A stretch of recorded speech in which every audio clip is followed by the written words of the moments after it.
Os agradezco muchísimo vuestro interés y el que podamos compartir justo, ¿no?, antes de unas semanas de la Navidad en la sesión de hoy.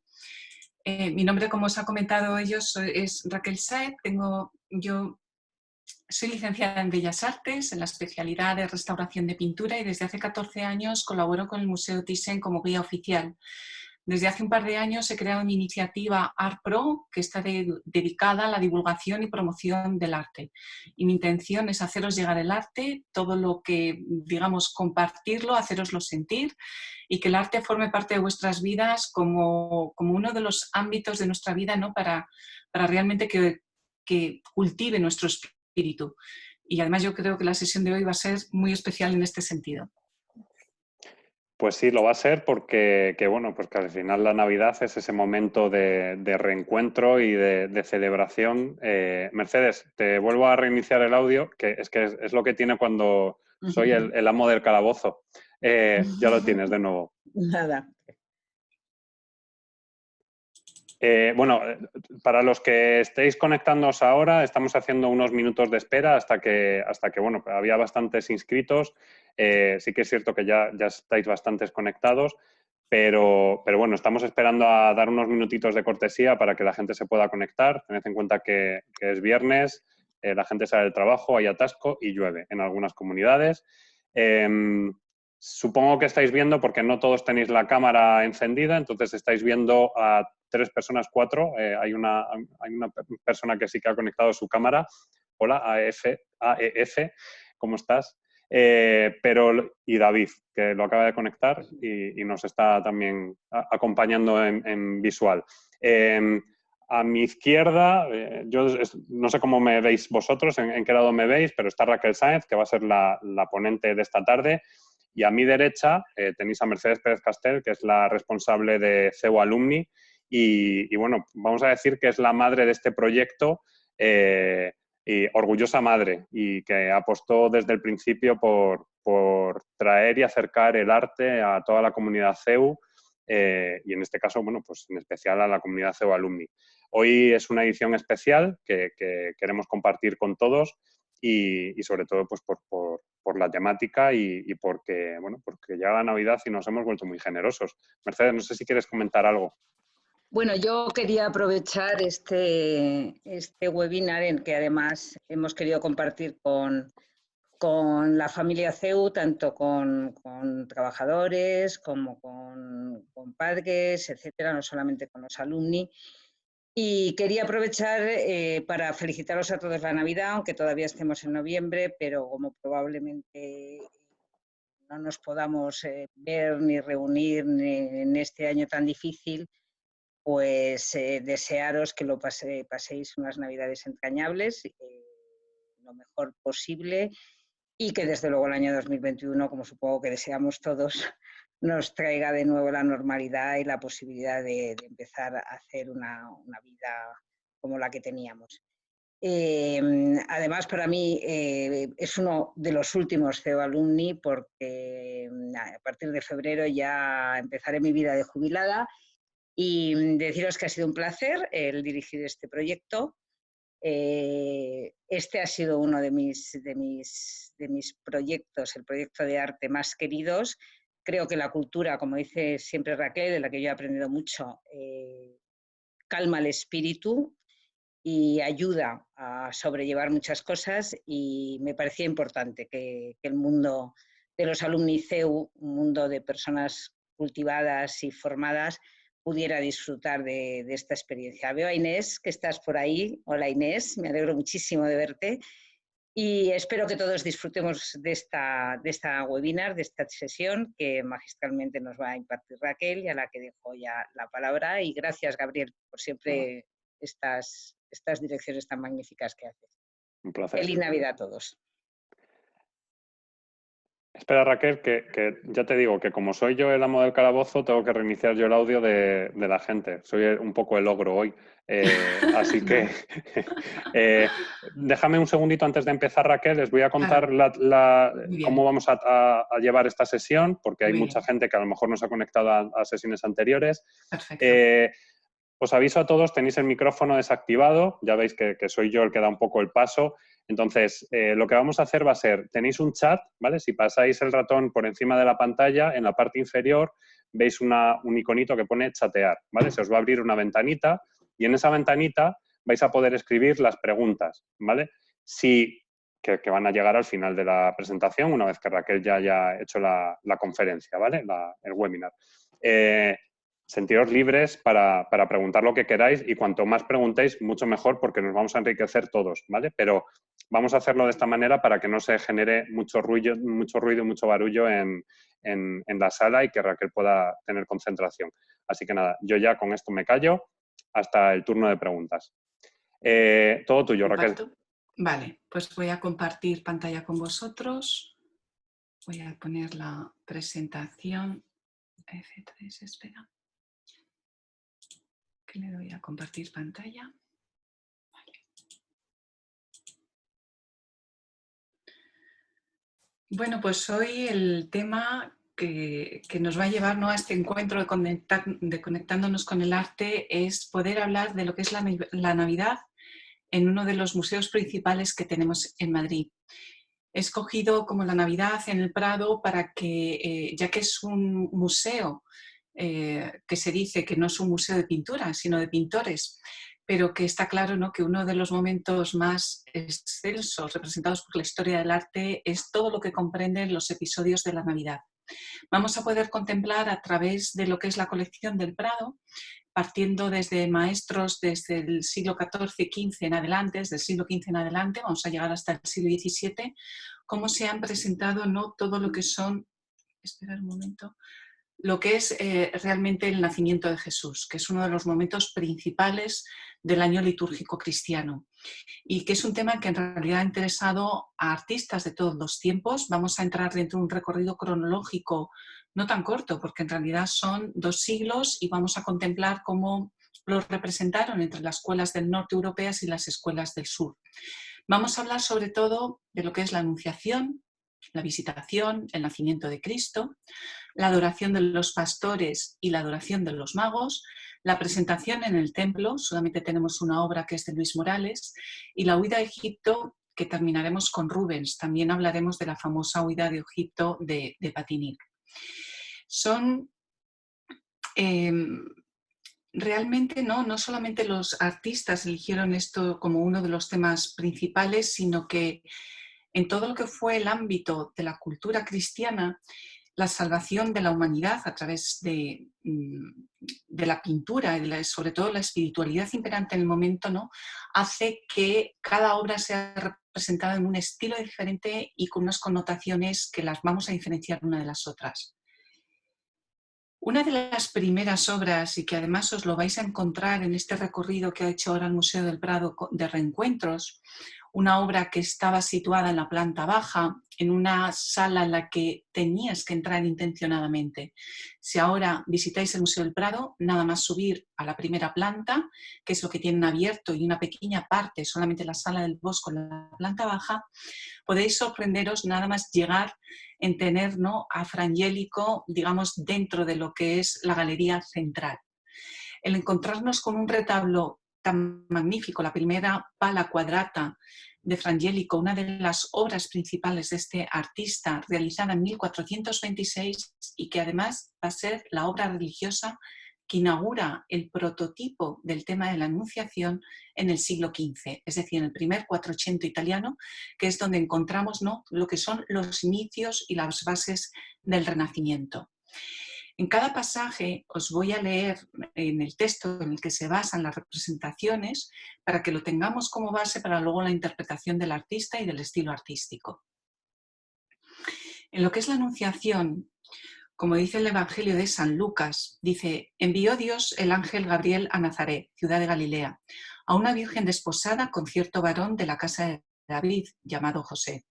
Y el nombre de la virgen era María. Y habiendo entrado el ángel a donde ella estaba, le dijo: Dios te salve, llena de gracia, el Señor es contigo, bendita tú eres entre todas las mujeres. Concebirás en tu seno y darás a luz un hijo, a quien pondrás por nombre Jesús.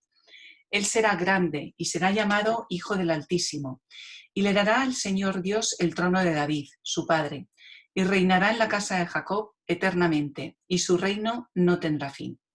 Es así como se describe en el Evangelio de San Lucas la inesperada visita que la Virgen María va a recibir en su humilde casa de Nazaret, María casada con José, manteniendo su pureza, y que Gabriel le va a explicar, ¿no?, cómo va a ser concebida por el Espíritu Santo.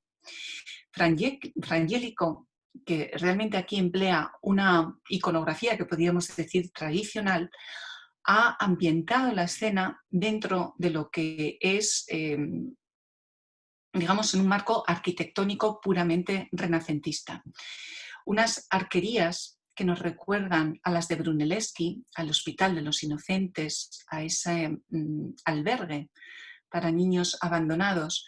Y si lo conocéis, el de Florencia es exactamente el mismo, ¿no?, arco de medio punto y prácticamente utilizando esos capiteles tan finos que utiliza Brunelleschi para este principio del Renacimiento.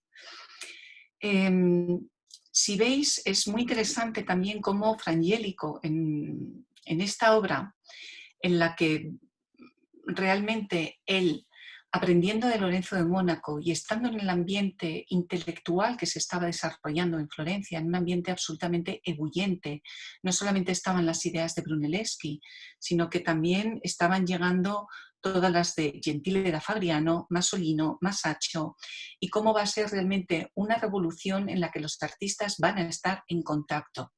Aunque Frangélico todos los conocemos como un beato, pero estaba relacionado también con los artistas del momento. Pues bien, aquí no solamente se dedica a representar lo que es la Anunciación, además de una forma muy, ¿cómo decirlo?, realmente especial.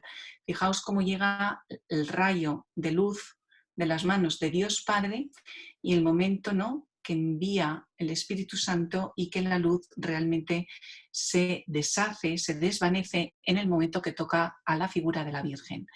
Hace así más llamativo todavía lo que es el mensaje de la encarnación de Cristo. Él ya es la luz del mundo.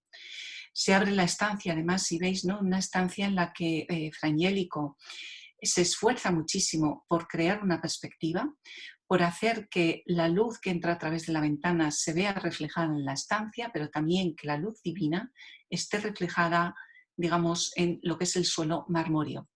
Es un esfuerzo, digo, porque es uno de los primeros intentos que tiene un artista por hacer una pintura tridimensional, por hacer una pintura con profundidad. Y no solamente la arquitectura les ayuda para crear esta sensación ortogonal, es decir, la primera vez que vamos a encontrar, ¿no?, una perspectiva en la que se traza por medio de perpendiculares, y cómo también él aprovecha para representar lo que es la expulsión de Adán y Eva. Es decir, tenemos aquí la representación del pecado original junto a la luz del nuevo mundo.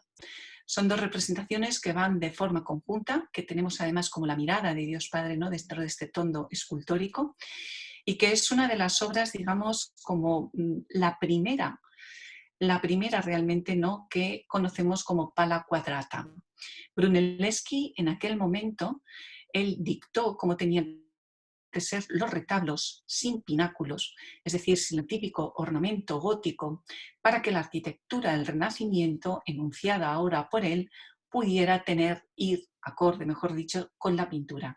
Es decir, que esa estética arcaica del gótico no se mezclara con los nuevos postulados, ¿no?, de líneas puras, claras y de apertura de un espacio más horizontal que no vertical. Por eso tenemos que la Anunciación de Frangélico es una de las primeras, ¿no?, que hace alusión a esos dictados de Brunelleschi como pala quadrata. Y cómo también se esfuerza, y esto digamos que es ornato molto, que decían de Frangélico, comparación con Masaccio, ¿no?, que era un ornato mucho más sencillo, inclusive prácticamente no había. Cómo Frangélico se recrea a la hora de realizar, ¿no?, lo que es la expulsión de este paraíso. Fijaos, porque en realidad él acude a tratados botánicos de la época para realizar un jardín que él intenta expresar como una primavera, como un vergel, y representarnos cantidad, ¿no?, de especies herbóreas. Bueno, pues si de Frangélico tenemos esta majestuosa representación de la Anunciación, esta reverencia al Arcángel Gabriel, esta forma de tratamiento del oro fino, la obra fue restaurada para su recién exposición que hubo el año pasado, ¿no?, en torno a la figura de Fra Angelico. Es una obra que seguramente no os cansaréis de verla porque quizás sea de las más luminosas, de las más fascinantes, ¿no?, de Fra Angelico, que además fue realizada para Santo Domingo Fiesole. Es ahí donde él empieza su carrera como beato. Era una obra que estaba en el cancel de la iglesia y que llega a España en 1611. Quizá fuera la primera obra de Fra Angelico que saliera fuera de Italia. Y llegará, ¿no?, estará en el monasterio de la Encarnación y hasta el siglo XIX uno de los familiares de los Madrazo descubren esta pala, identifican que es de Fra Angelico y enseguida, ¿no?, la introducen dentro de las colecciones del Prado. Bueno, pues otra obra que podemos encontrar en reencuentros es la Anunciación de Robert Campin. Y para que podamos ver cómo en la misma época un pintor del norte está tratando este mismo tema, no tiene nada que ver con la concepción italiana de Fra Angelico de este primer renacimiento, de ese 480 donde ya se estaban elucubrando todas las teorías renacentistas de la arquitectura, de la pintura y de la escultura. Cuando llegamos a Robert Campin, que es un maestro del norte seguidor de Van Eyck, él mismo vemos, ¿no?, cómo realmente presenta dos mundos, uno arcaico o uno anterior a la nueva luz del mundo, que lo representa gracias a esta arquitectura románica que contrapone con la arquitectura gótica, donde encontramos a la Virgen en la estancia, digamos como una representación de la vida cotidiana. Conocer, ¿no?, cómo realmente las escrituras nos da el tema de María como mujer burguesa ensimismada en la lectura y dedicada al cuidado del hogar. Fijaos en la vestimenta que ella lleva, es una vestimenta rica, es una vestimenta realmente perteneciente a la alta burguesía del norte. Y cómo vemos que Dios Padre, que lleva las vestimentas del Papa, si antes habéis visto las manos de las que salía la luz divina en el cuadro de Fra Angelico, fijaos aquí, ¿no?, cómo tiene esta representación en esta misma esquina, la misma exposición de izquierda a derecha, que es el sentido narrativo que se da a la pintura, cómo realmente aparece, ¿no?, así, digamos, esos rayos que atraviesan, pero que también, como veis, no llegan a tocar a la Virgen. La Virgen también desprende esa luz y vemos cómo aquí, ¿no?, digamos, en la Anunciación de Robert Campin cambia la ambientación, cambia lo que es la arquitectura, el estilo, sobre todo la vida cotidiana, para hablar precisamente de este tema. Aquí os lo he colocado para que lo veáis más en detalle, para que podamos ver bien sobre todo lo que son el plegado de los ropajes típico de la pintura del norte. Si queremos diferenciar entre la pintura del norte y la pintura del sur, veremos que la pintura del norte son artistas que acuden mucho más a los detalles nimios, a la textura de los materiales, a lo que es poder emular lo que es el tacto frío de la piedra, pero también el tacto cálido de los ropajes, como todo lo que son los pliegues, la caída, la gravedad de los paños, inclusive, ¿no?, un tratamiento muy típico de los maestros del norte es cómo conforman unas caras ovaladas. Lo que son como prototipos, podríamos decir. Algo que contrasta mucho con lo que es la pintura italiana, que va a hacer un estudio, ¿no?, idealizado de la belleza, tanto anatómica como del paisaje y de la composición. Pues aquí espero que podáis ver esa diferencia, ¿no?, entre lo que es Robert Campin y Fra Angelico. Bueno, otro de los temas que hemos comentado sería la visitación. Y la visitación está dentro de un tríptico, que ahora os voy a enseñar, de uno de los pintores del norte más importantes. Vamos a hablar de Dirk Boats. Y en cuanto al texto de la visitación, dice el arcángel Gabriel al anunciar a María que ella será la madre hija del Hijo de Dios. Le dice también que su prima Isabel estaba embarazada de 6 meses a pesar de su avanzada edad. Esto es una prueba, ¿no?, para que veamos que Dios no hay nada imposible. Y en las Escrituras, en el Evangelio de San Lucas dice: en aquellos días partió María apresuradamente a las montañas de Judea, a una ciudad de la tribu de Judá, y habiendo entrado en la casa de Zacarías, saludó a Isabel. Y sucedió que al oír Isabel la salutación de María, la criatura dio saltos en su vientre, e Isabel se sintió llena del Espíritu Santo. Y exclamando en voz alta, dijo a María: Bendita tú entre todas las mujeres, y bendito es el fruto de tu vientre. ¿De dónde a mí tanto bien que venga la madre de mi Señor a visitarme? Pues lo mismo fue penetrar la voz de tu salutación en mis oídos, que dar saltos de júbilo la criatura en mi vientre. Bienaventurada tú que creíste, que se cumplirán las cosas que te han dicho de parte del Señor. Todas las escenas de la visitación, o por lo menos la mayoría de este tipo de escenas, no se sitúan en el interior de un hogar, como cuentan las escrituras, sino todo lo contrario. Prácticamente la mayoría de los artistas siempre la van a representar en el exterior o a las puertas de la casa. Lo que estáis viendo de Dirk Boos, que es un discípulo de Van der Weyden. Van der Weyden es otra de las obras que podéis ver en la exposición de Reencuentros. Tenéis el descendimiento de la cruz. Y Van der Weyden era el pintor oficial de la villa de Lovaina. Y es lógico que encontremos que tanto Dirk Boos como Van der Weyden son uno de los primeros artistas en hacer un estudio de paisaje.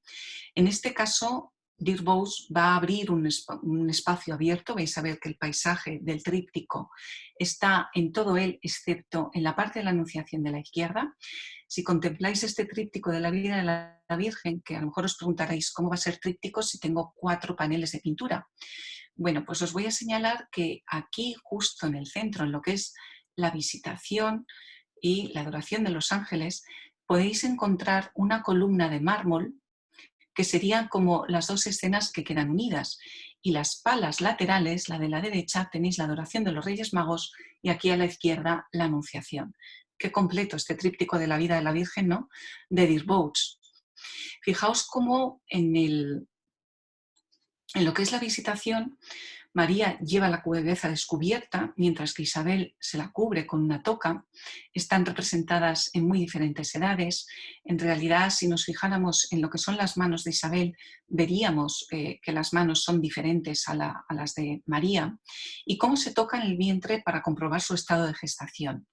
Era una forma, digamos, de hacer que la carga narrativa, o por lo menos directa, ¿no?, de la pintura del tema, fuera iconográficamente completa, que no hubiera lugar a dudas. Pues aquí, cuando os he comentado que los rostros de los maestros del norte son normalmente ovalados, que las manos a las que ellos prestan muchísima atención, su colocación de las manos es una colocación de las manos muy humanizada, muy adelantada, hacen, digamos, como unos gestos de santidad.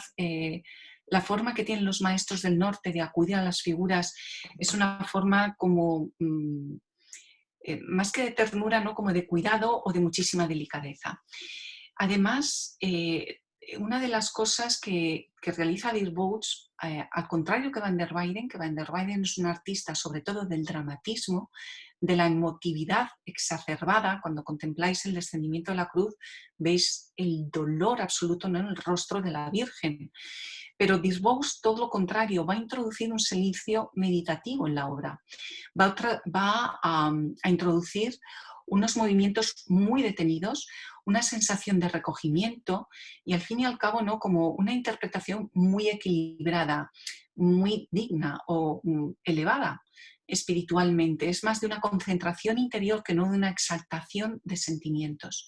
Fijaos también cómo son artistas que ya están, ¿no?, teniendo esa preocupación, ese incentivo por la perspectiva, esa traducción del espacio real en un espacio simulado, en un soporte, ¿no?, que es bidimensional. El paisaje les va a ayudar muchísimo a crear esa sensación de profundidad. Y la arquitectura, sobre todo en los países del norte, va a ser una arquitectura en la que normalmente vais a poder contemplar algún espacio recóndito. ¿Qué quiero decir con esto? Que encontraremos una puerta, una ventana, un espejo, algo que haga alusión a que estamos dentro de ese espacio y que podemos continuar a través de él, o que podemos contemplarlo para nosotros imaginarnos cómo vamos a estar, ¿no?, dentro del espacio. Fijaros en lo que son estos arcos labrados, porque esto es algo muy típico de la pintura de Van der Weyden. Sé que la pintura de miniatura, o a lo mejor la más conocida, que es el Descendimiento, pero si veis a la colección Thyssen tenemos una coronación de la Virgen que está en un nicho arquitectónico maravilloso y que va contando y narrando escenas del Antiguo y del Nuevo Testamento. Este tratamiento, como habéis visto también en el Robert Camping, de la arquitectura, de los materiales de construcción, pintados en grisalla, en un tono de pintura grisáceo, es también una de las debilidades de los pintores del norte. Fijaos el trabajo también elaborado en el marco. Todo esto estamos viendo, ¿no?, el concepto de trabajo artesanal que se tenía entonces, algo muy lejos de nuestra actualidad. Bueno, y entramos aquí a lo que es el momento de la Natividad. Este es un tríptico de Hans Memling.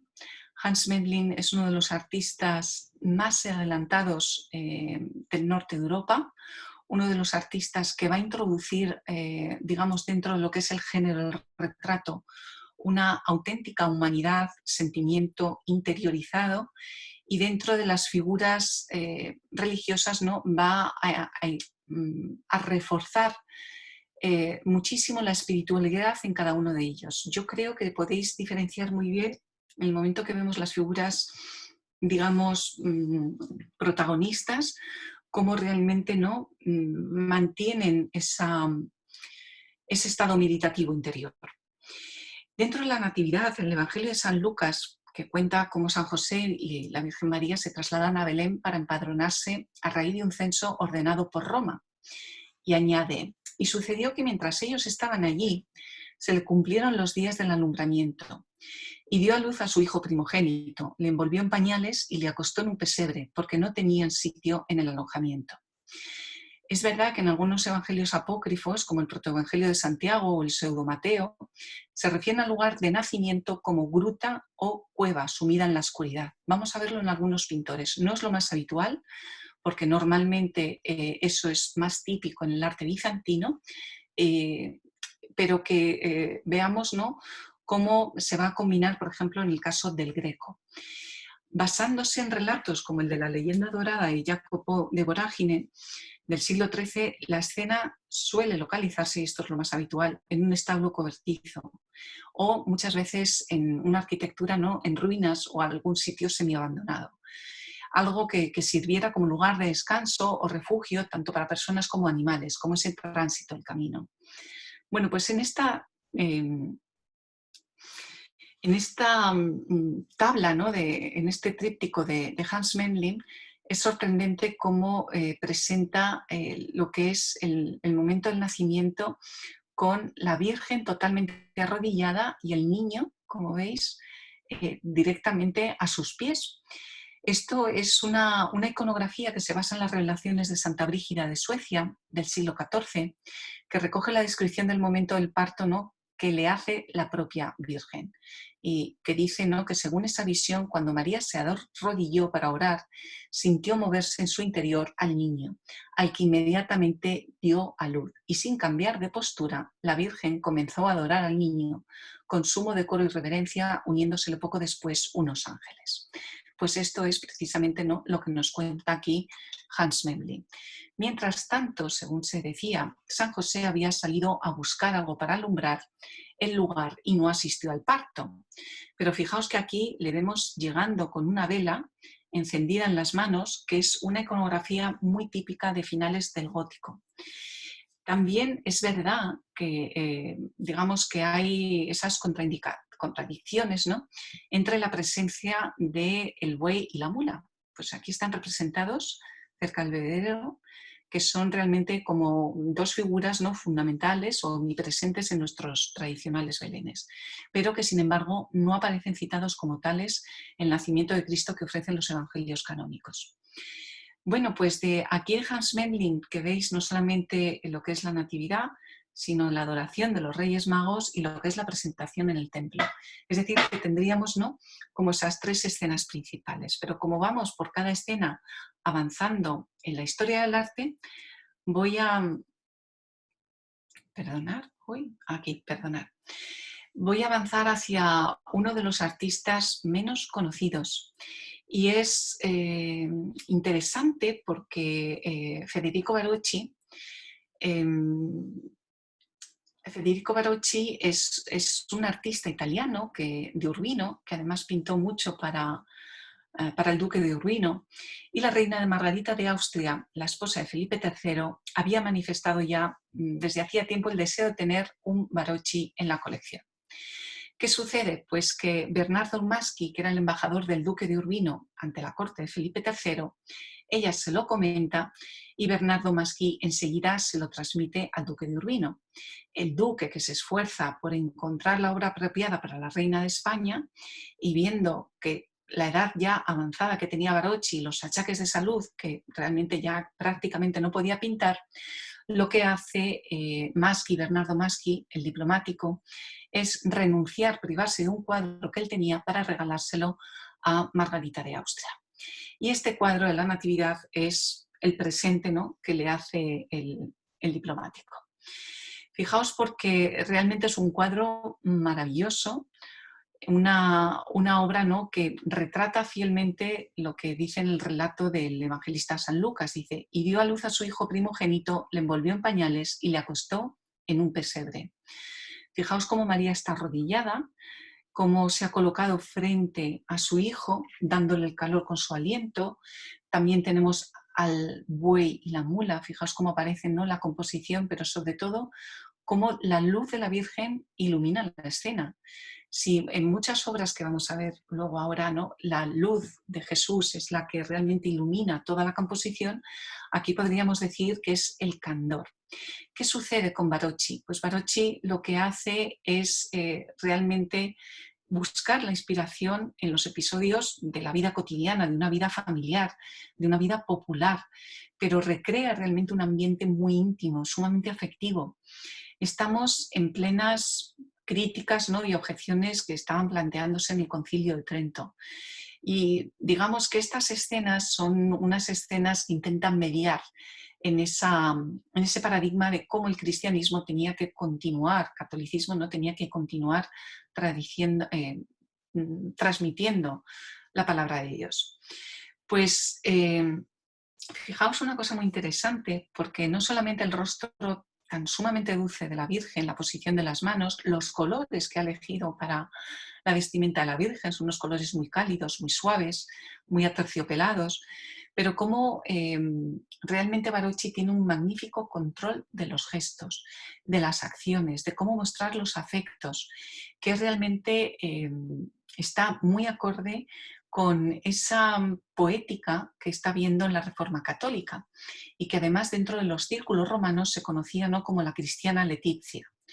Toda acción estudiada en su realidad vital que concurre con una, digamos, una composición muy humanística y muy y moral, que va a ser realmente la tónica de las narraciones edificantes.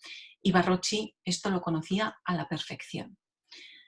A la perfección. Fijaos también la actitud de San José, que abre la puerta, ¿no?, del establo para que unos pastores puedan entrar en el edificio. O sea, entrar dentro de la escena. Cómo nos íbamos a encontrar ya no solamente en una natividad, sino en un paso natural en el que llegan los pastores para adorar a Jesús. Y eso es lo que vamos a ver con esta obra.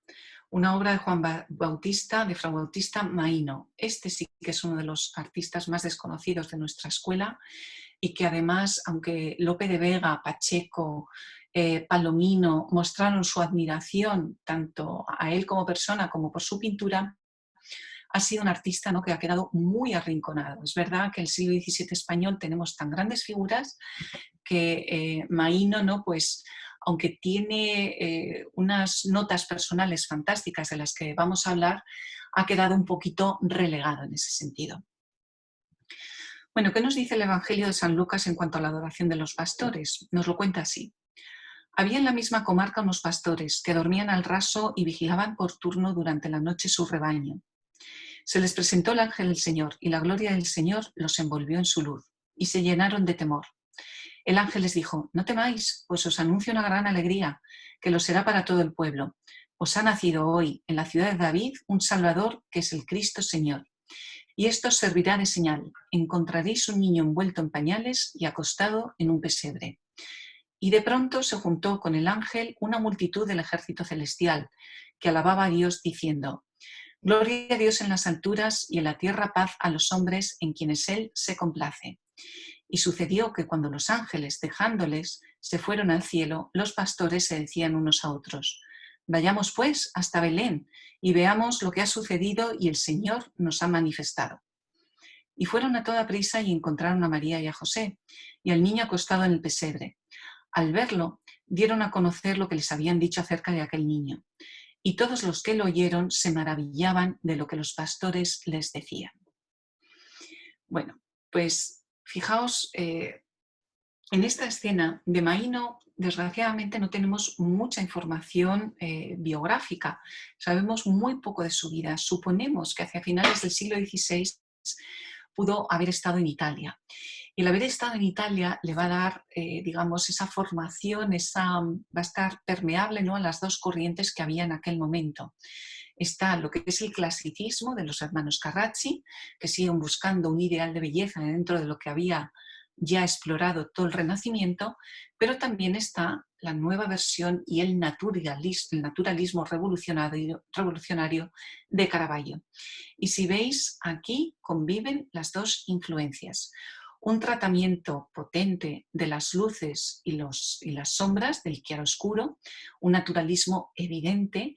Fijaos cómo representa, ¿no?, la anatomía de José, de María, de cómo llegan los pastores, las uñas. Muchas veces en la pintura del siglo XVII vais a encontrar tales señales de cotidianidad, ¿no?, que lo que son las uñas sucias, los motivos casi, o los ropajes harapientos o bien de los santos, o bien en este caso, ¿no?, tan escuetos de los pastores.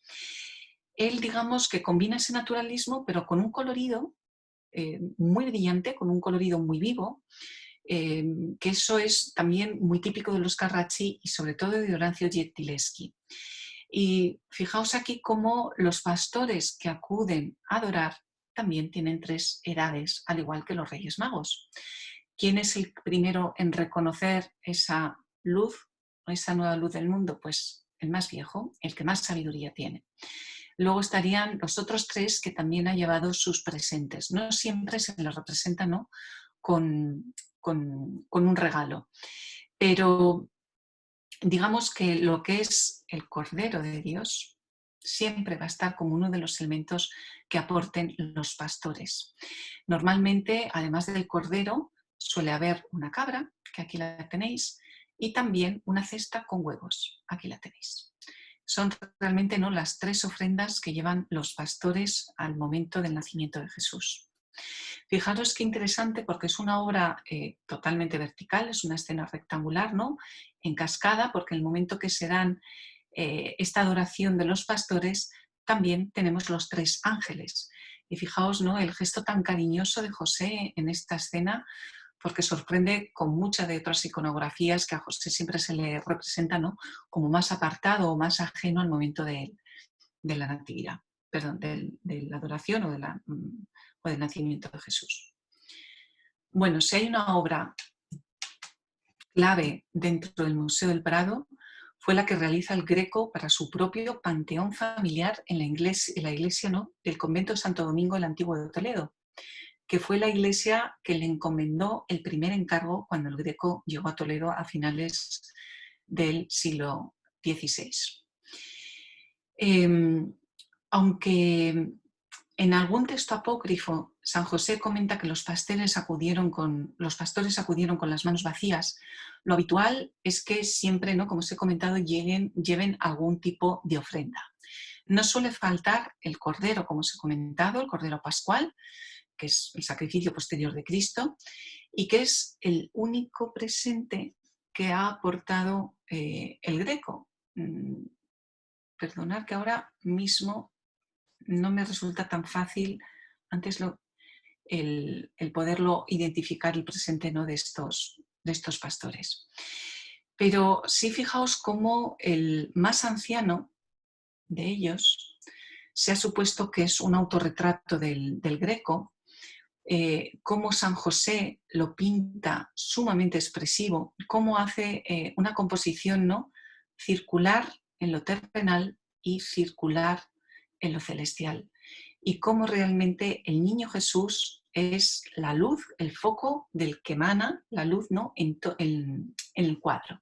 En esta composición, de nuevo, una composición en un formato vertical, pero que lo reúne a la perfección, ¿no?, como es esa forma en un espacio tan angosto, ¿no?, y tan irregular, y que no estamos en un pesebre, sino en una gruta en la que los ángeles, si veis, llevan la filacteria, ¿no? Gloria a Dios en las alturas y la tierra, paz a los hombres. Esto lo contextualiza a la perfección el Greco con esta pintura. Es una obra maestra, quizá la última salida de las manos del Greco, porque digamos que se acordó la cesión por parte del convento, ¿no?, de un ara en la iglesia del monasterio. Y ese espacio iba a servir para enterramiento del Greco, que se comprometió además a pagarlo y también a decorar el sepulcro familiar. De hecho, ahí estaba enterrada Alfonsa de Morales, que fue la primera esposa de Jorge Manuel, el hijo del Greco. Pero luego hay un desacuerdo entre las monjas y la familia del Greco y finalmente, 4 años después de que muera el pintor, las monjas reclaman al hijo la exhumación de los restos y digamos que la tela queda en ese mismo nicho y permanecerá ahí hasta que la compra el Estado, ¿no?, en 1954. Así que Greco no tuvo, digamos, la obra con la que él esperaba pasar a otra vida. Bueno, seguro que conocéis a este artista y además una de las obras, ¿no?, más, digamos, importantes en el sentido de que la obra de Velázquez, de la adoración de los magos, es una obra que, digamos, es el carácter, ¿no?, o sea, la obra más biográfica del artista. Está realizada durante sus años en Sevilla. Ya nos decía Pacheco, ¿no?, cómo Velázquez, Diego de Velázquez, que coge el apellido de la madre, como era tradición en Andalucía, él en esta obra va a hacer un retrato de su familia. Tenemos aquí a Juana de Pacheco, tenéis a su mujer, a su primera hija. Se supone que este es Pacheco, que es un retrato del propio Pacheco, y fijaos, ¿no?, qué adoración de los magos por tan española, tan naturalista y tan bien versionada en el sentido de que podemos reconocer a la perfección lo que son nuestros gestos o nuestra identidad. Esta es su hija Francisca y realmente, ¿no?, se va a convertir en una obra que es una celebración para él. Para esta obra él va a... Perdón, os he dicho que este era Pacheco, pero no. Pacheco es la figura que está justo detrás. Es una obra en la que él, al estar en Sevilla, que conoce perfectamente todas las corrientes del norte y del sur, Velázquez se acerca claramente a todo lo que está siendo la pintura naturalista de Caravaggio. Fijaos, ¿no?, cómo es realmente los gestos, la verosimilitud que tenemos de no solamente las caras, los rostros, sino fijaos en las manos, los ropajes. Todavía aquí Velázquez tiene una paleta muy terrosa, que es muy habitual de los inicios de su carrera. Luego la ampliará y creará, ¿no?, mucho más efectos cromáticos, mucho más vívidos, y esa perspectiva atmosférica que todavía aquí no está presente, ¿no?, como en su gran obra de las Meninas. Bueno, pero esta cercanía en la escena es muy típico con lo que se está enunciando durante la Contrarreforma. Una de las cosas que exigía el protestantismo, el catolicismo, era que crearan imágenes reales, imágenes que fueran verdad, que no crearan la idealización de una belleza para, digamos, alguna forma encubrir lo que son las Sagradas Escrituras. Caravaggio, cuando da con esta fórmula, va a ser el pintor más aclamado porque realmente era una de las peticiones que ningún artista había sabido hasta entonces cómo hacerlas llegar al público, cómo hacerlas, digamos, que tuvieran efecto.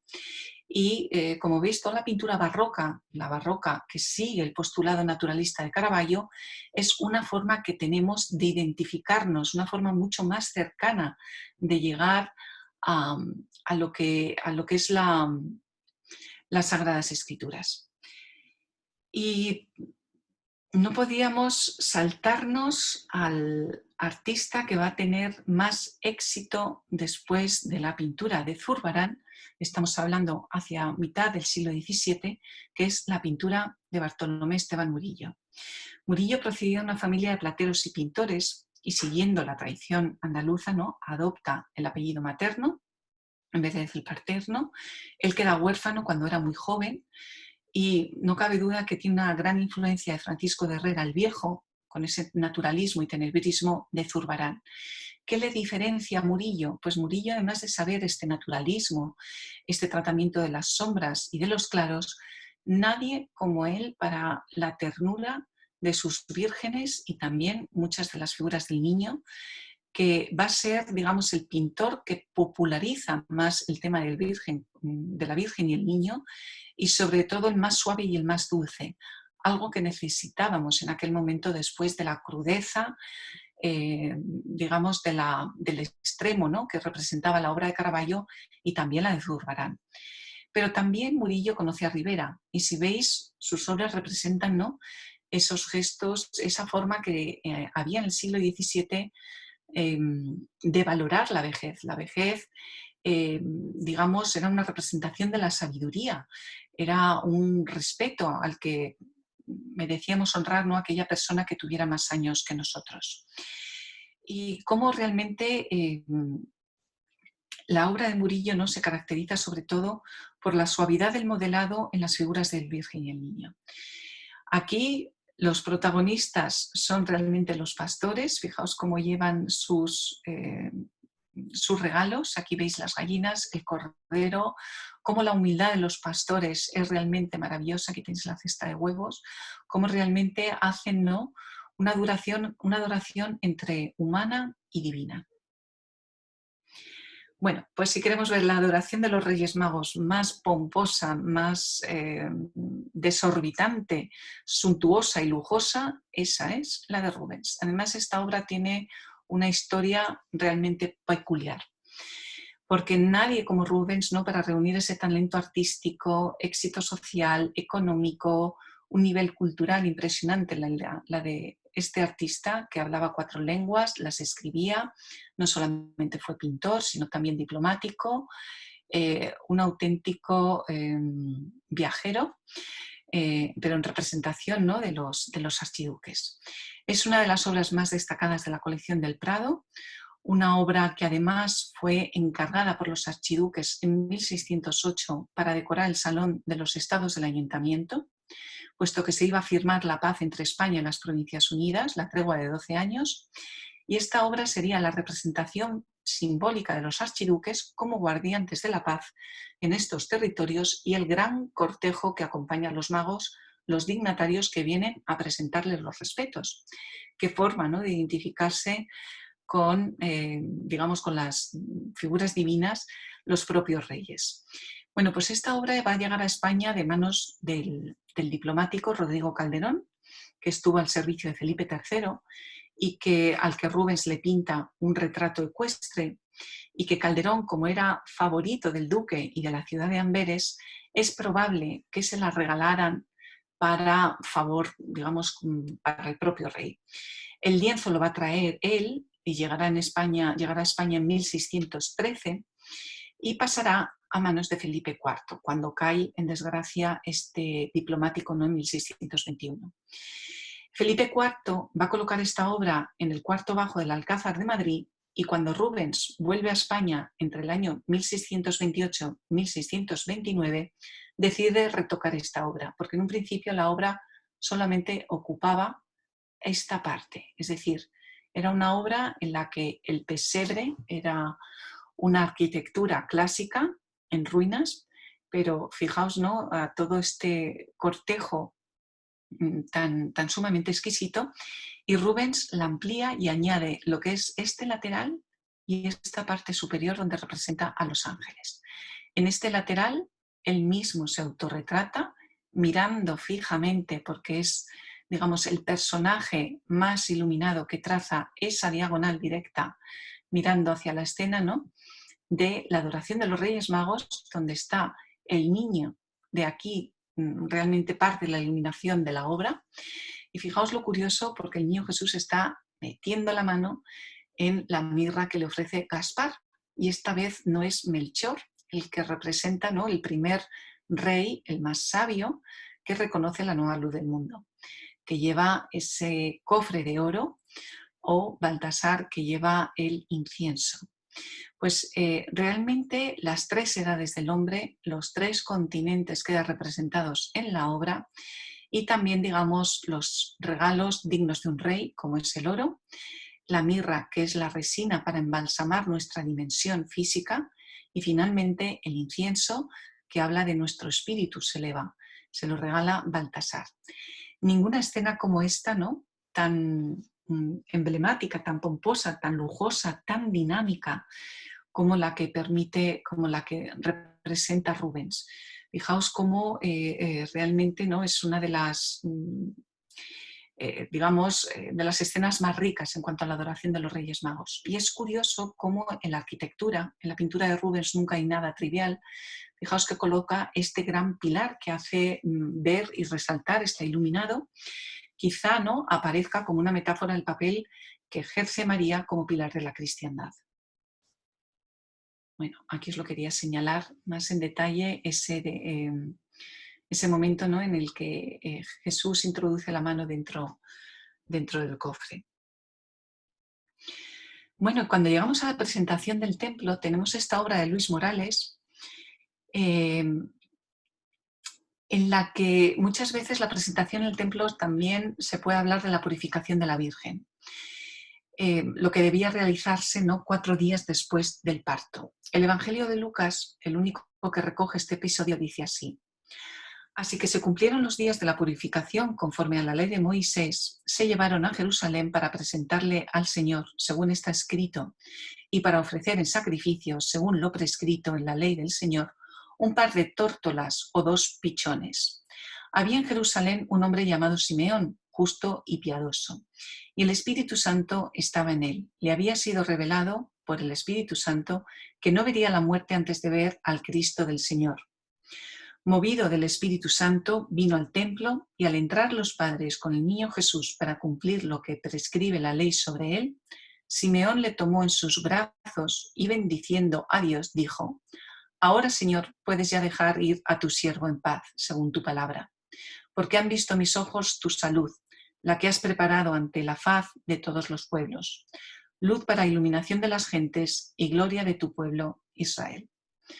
Pues ese es el momento, ¿no?, que representa aquí Luis de Morales, llamado el Divino, puesto que su pintura fue una de las pinturas que más conmovió a la sensibilidad en España, como sus pinturas son representación en el rostro, como veis, como de un gesto caritativo, piedoso. Aquí perfectamente veis, ¿no?, los pichones, el niño Jesús, cómo lo coge Simeón, y cómo las 5 doncellas, ¿no?, que completan la escena. La primera, que lleva esas tórtolas, la ofrenda que se hacía en el templo, también con motivo del nacimiento de los primogénitos, y las 4 compañeras que llevan una larga vela. La presencia de esas velas es también, ¿no?, un elemento que no procede de la liturgia hebrea, pero se va a incorporar en la iconografía de la purificación o presentación del templo. Y de ahí deriva la festividad de la Candelaria, que normalmente se celebra el 2 de febrero, 40 días después de la Natividad. Pues fijaos, ¿no?, qué obra tan maravillosa para contar esa escena, esa narración, cómo podemos ver que discurre, ¿no?, de izquierda a derecha, y una de sus personajes la que comulga con el espectador para que dé sentido todavía más verídico, ¿no?, a esta narración, a esta pintura. Bueno, y por último tenemos la huida a Egipto. La huida a Egipto representada por Patinir, uno de los artistas, digamos, el padre de la Escuela del Paisaje del Norte. Fijaos cómo realmente para Patinir lo que es el paisaje es la excusa perfecta para enmarcar, digamos, una escena religiosa. Según el Evangelio de San Mateo, que es el único que menciona el episodio de la huida a Egipto, dice así: Después que los magos partieron, un ángel del Señor apareció en sueños a José diciéndole: Levántate, toma al niño y a su madre y huye a Egipto y estate allí hasta que yo te avise, porque Herodes ha de buscar al niño para matarle. Levantándose José, tomó al niño y a su madre de noche y se retiró a Egipto, donde se mantuvo hasta la muerte de Herodes. De suerte que se cumplió lo que dijo el Señor por boca del profeta: Yo llamé de Egipto a mi hijo. Bueno, pues al no encontrar, ¿no?, la Sagrada Familia en Belén, Herodes va a ordenar matar a todos los niños menores de 2 años y la matanza de los inocentes es otro de los episodios que vamos a encontrar dentro de la huida a Egipto. Aunque los evangelios apócrifos sitúan ese episodio antes de la huida. Digamos, normalmente aparece relacionado. Este es el descanso de la Sagrada Familia durante su huida a Egipto, que es el tema principal. Se representa en el lado derecho esa matanza de los inocentes, aquí lo tenéis, y digamos, y también delante de la escena se representa, ¿no?, lo que es el milagro del campo de trigo. Cuenta la leyenda que durante su ida la Sagrada Familia pasó junto a un campo en el que el campesino estaba sembrando trigo. Y este trigo crece milagrosamente y madura en muy poco tiempo. Cuando los soldados perseguidores preguntan al campesino si ha visto pasar la Sagrada Familia, él les responde que sí, cuando estaba sembrando el trigo que había comenzado a segar en ese momento. Deducen entonces que los fugitivos han pasado por allí hace tiempo y abandonan su persecución, con lo que María, José y el niño pueden continuar su viaje. Y veis a la izquierda, como tenemos aquí, a San José, que trae un cántaro de leche para el niño, que es ¿no?, uno de los, digamos, de las anécdotas dentro de esta escena.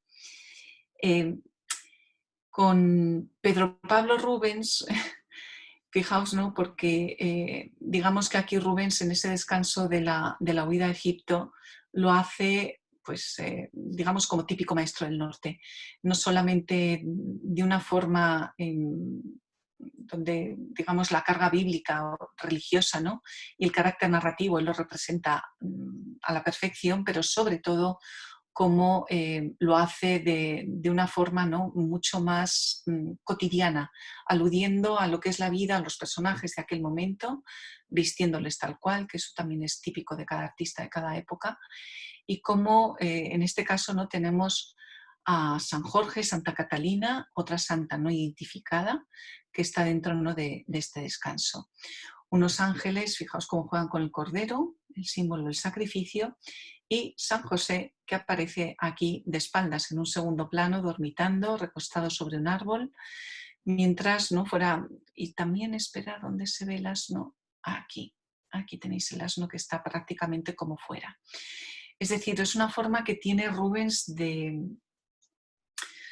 hacer, usar una interpretación totalmente personal, prácticamente intelectual, inclusive incluye a personajes que son ajenos, ¿no?, a lo que es la historia original, y cómo esta obra va a entrar dentro de las colecciones del Prado, ya que procede en realidad de Carlos I, del rey británico, y va a llegar, digamos, de la venta de los bienes que hace el rey Carlos I y que compra España para nuestra colección. Una de las colecciones más importantes de Rubens la tenemos en el Museo del Prado.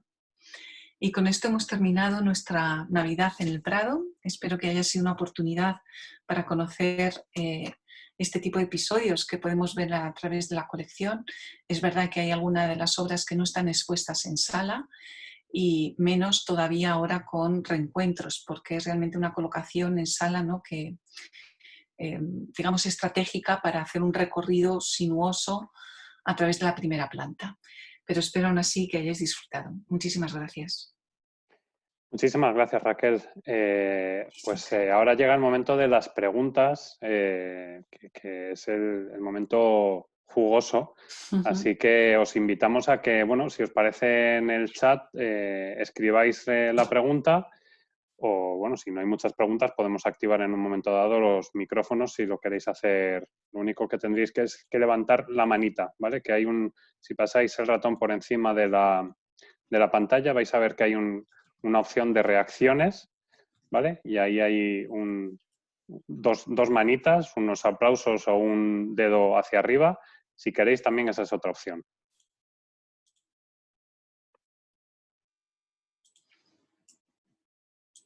Lo que pasa es que os tengo que reactivar el micrófono, entonces eso también es un inconveniente. Raquel, Sí. dando un poco el tiempo para que alguien se anime, Sí. si es que alguien se anima, sí me gustaría un poco entrar en detalle en esa diferencia, ¿no? Entre los Reyes Magos, los pastores. ¿Por qué de repente unos artistas tiran más hacia ese lado o otros tiran más hacia la parte de los Reyes? En realidad, en cuanto a la adoración, sean pastores o reyes, digamos que indistintamente lo van a hacer, pero es verdad que en artistas como Rubens, pues no vamos a encontrar a lo mejor una adoración de los pastores y prefiere a los magos porque Rubens, digamos, es el pintor del lujo y de la sensualidad. Habéis visto que es una adoración poco habitual y sumamente sensual. Sin embargo, en lo que es el ambiente de la Contrarreforma española, sí encontramos mucha adoración de los pastores. Un tema como más humilde, más cercano. También en España, que tenemos, digamos, como una cultura de lo que es la mesura, la contención, o que somos mucho más, iba a decir ariscos, o mejor, más que ariscos, no, es menos demostración, ¿no? de lo suntuoso. Tenemos parece que es digamos, una interpretación de la religión mucho más austera. Austera. El tema de los pastores, digamos que es como mucho más cercano, natural del pueblo llano. Pensar que la Contrarreforma, todo lo que fue el naturalismo, fue una auténtica revolución, porque crear escenas religiosas como si fueran los personajes del pueblo fue lo que causó tanto éxito a la pintura de Caravaggio y a todos sus seguidores, a Rivera, a Zurbarán, Velázquez, el que tuvieran esa habilidad para representar del natural las cosas tal y como son. El colocar ahora santos, pastores, reyes, como si fueran personajes de nuestro entorno, iguales a nosotros. Entonces, ese fue el éxito de la pintura de Caravaggio, que inaugura este estilo del naturalismo. Y como españoles estamos muy cerca de esa estética. Raquel, te voy contando en el chat, Sí. están diciendo María Pensado te da la enhorabuena. Muchísimas Ha habido gracias. otro usuario que no ha puesto su nombre y que dice que le ha encantado ese momento de recorrido por toda la exposición, la selección de las obras que has analizado. Otra persona que pone iPhone, también lo mismo. Silvia, Raquel, no, estás contestando tú, digo, Raquel Sáenz está diciendo que está muy bien. Sí, por aquí los estoy viendo y yo alegrarme muchísimo, la verdad. Pues no sé si, Mercedes, te voy a reactivar un segundito el audio, ¿vale? Y yo creo que puedes dar tú por cerrada la sesión, si te parece. Un segundín, un segundo. A ver. Que tarda y no sé muy bien por qué, pero...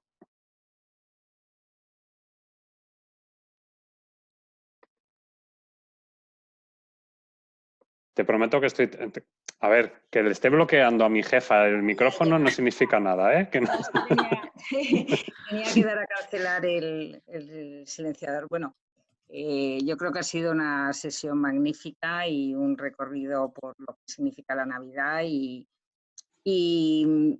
cómo es verdad que nuestra tradición cultural está tan absolutamente ligada al cristianismo y al catolicismo que la verdad es que creo que sin un conocimiento de lo que es la religión católica es imposible entender el arte, mucha parte del arte europeo, ¿no?